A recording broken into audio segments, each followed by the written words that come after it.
শারদীয়া দুর্গাপুজোকে সামনে রেখে তেলিয়ামুড়ার অন্যতম ঐতিহ্যবাহী প্রোগ্রেসিভ ইউথ ক্লাবের 51তম বর্ষের দুর্গোৎসবের আনুষ্ঠানিক সূচনা হলো খুঁটি পুজোর মধ্যে দিয়ে। বৃহস্পতিবার প্রথম রথযাত্রার পবিত্র দিনে তেলিয়ামুড়া দ্বাদশ শ্রেণী বিদ্যালয় মাঠ প্রাঙ্গণে বৈদিক মন্ত্রোচ্চারণ ও ধর্মীয় আচার অনুষ্ঠানের মাধ্যমে মণ্ডপ নির্মাণের শুভ সূচনা করা হয়। খুঁটি পুজোয় ক্লাবের সদস্য, বিশিষ্টজন, ভক্তনয়রাগী এবং স্থানীয় বাসিন্দাদের উপস্থিতিতে উৎসবমুখর পরিবেশের সৃষ্টি হয়। শ্রী শ্রী জগন্নাথ দেবের আশীর্বাদ কামনা করে পুজোর আনুষ্ঠানিকতা সম্পন্ন করা হয়। দীর্ঘ 5 দশকেরও বেশি সময় ধরে প্রোগ্রেসিভ ইউথ ক্লাব খোয়াই জেলার অন্যতম জনপ্রিয় ও ঐতিহ্যবাহী দুর্গাপুজোর আয়োজক হিসেবে পরিচিত। প্রতি বছরই ব্যতিক্রমী থিম, নান্দনিক মণ্ডপ, আধুনিক আলোকসজ্জা এবং সৃজনশীল উপস্থাপনার মাধ্যমে এই পুজো দর্শনার্থীদের বিশেষ আকর্ষণের কেন্দ্রবিন্দু হয়ে ওঠে। জেলার পাশাপাশি রাজ্যের বিভিন্ন প্রান্ত থেকেও অসংখ্য মানুষ এই পুজো দেখতে তেলিয়ামুড়ায় ভিড় জমান। ক্লাব সূত্রে জানা গিয়েছে, এবারের দুর্গাপুজোর মূল আকর্ষণ হিসাবে অযোধ্যার রাম মন্দিরের আদলে নির্মিত হবে সুদৃশ্য থিম মণ্ডপ। পাশাপাশি থাকছে অত্যাধুনিক লাইট অ্যান্ড সাউন্ড শো, যা দর্শনার্থীদের জন্য ভিন্ন মাত্রার অভিজ্ঞতা এনে দেবে। এবারের আয়োজনের অন্যতম বিশেষ আকর্ষণ হিসাবে খোয়াই জেলার ইতিহাসে প্রথমবারের মতো দশেরা উপলক্ষে রাবণ বধ অনুষ্ঠানের আয়োজন করা হচ্ছে। বিশাল আকৃতির রাবণের প্রতিকৃতি দহন, আলোকসজ্জা, আতশবাজি এবং সাংস্কৃতিক পরিবেশনার মাধ্যমে এই অনুষ্ঠানকে স্মরণীয় করে তোলার পরিকল্পনা নিয়েছে আয়োজকেরা।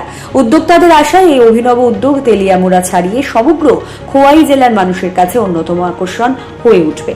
ক্লাবের পক্ষ থেকে জানানো হয়েছে, দুর্গাপুজো শুধু ধর্মীয় উৎসব নয়, এটি সম্প্রীতি, ঐক্য ও সামাজিক বন্ধনের এক মহামিলন। তাই এবারের উৎসবকে সর্বজনীন রূপ দিতে সকল শুভানুধ্যায়ী ভক্তবৃন্দ এবং তেলিয়ামুড়াবাসীর সহযোগিতা ও অংশগ্রহণ কামনা করা হয়েছে।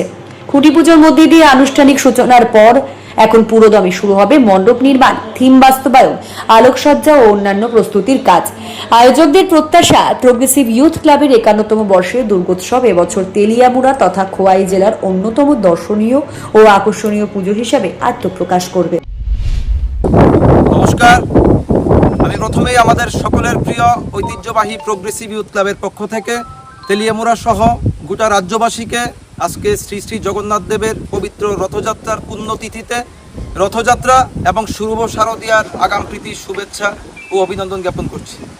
আপনারা প্রত্যেকে অবগত আছেন, অন্যান্য বছরের ন্যায় এই বছরও এবং গোটা খোয়াই জেলার মানুষ বরাবরের মতো করে আমাদের প্রোগ্রেসিভ ইউথ ক্লাবের উপর একটা প্রত্যাশা রাখে যে এই ক্লাব প্রত্যেকের আবেগের ক্লাব।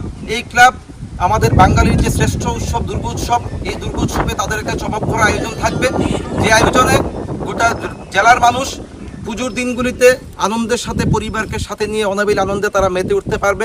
এই বছরও তার ব্যতিক্রম হয়নি। গত কিছুদিন আগে আমরা ক্লাবের সাধারণ সভা ডেকে পুজো কমিটির প্রত্যেককে ডেকে আমরা সিদ্ধান্ত নিয়েছি এই বছর আমাদের এই আয়োজন 51তম বর্ষে পদার্পণ করেছে এবং এই আয়োজনে আমরা রাখছি প্রভু শ্রী রামচন্দ্রের অযোধ্যার রাম মন্দির। এই রাম মন্দিরের আদলে আমাদের এই পুজো প্যান্ডেল আমরা এবার তৈরি করতে যাচ্ছি। আজকে রথযাত্রার পুণ্যতিথিতে আমরা খুঁটি পুজোর মাধ্যমে আমাদের পুজো মণ্ডপ তৈরির কাজ আনুষ্ঠানিকভাবে তার শুভারম্ভ করলাম। এই রাম মন্দির আমাদের ত্রিপুরা রাজ্যের মধ্যে আরও 1-2টি পুজো আয়োজক সংস্থা তার আগেও করেছে, কিন্তু আমাদের তেলিয়ামুড়া দ্বাদশ শ্রেণীর বিদ্যালয়ের সম্পূর্ণ মাঠ নিয়ে রাম মন্দির, তার সাথে লাইট অ্যান্ড সাউন্ড শো এবং যুগ যুগ ধরে চলে আসা অশুভ শক্তির বিরুদ্ধে শুভ শক্তির উত্থানের যে নিদর্শন আমরা দেখেছি, আমরা ইতিহাস পড়েছি এবং গীতা গ্রন্থে দেখেছি, সে তার নিদর্শন মানুষের সামনে আবারও তুলে ধরতে, প্রমাণ করতে আমরা দশমীর দিন রাবণ বধেরও আমরা আয়োজন করেছি।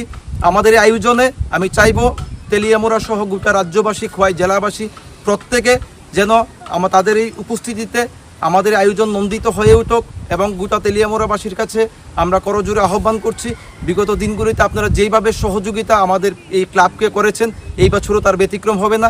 আপনারা প্রত্যেকে আমাদের এই আয়োজনে আপনাদের উপস্থিতিতে যেন নন্দিত হয়ে উঠতে পারে, সেই দিকে আপনারা প্রত্যেকে নজর রাখবেন, সহযোগিতা করবেন। সবাইকে অসংখ্য অসংখ্য ধন্যবাদ। নমস্কার।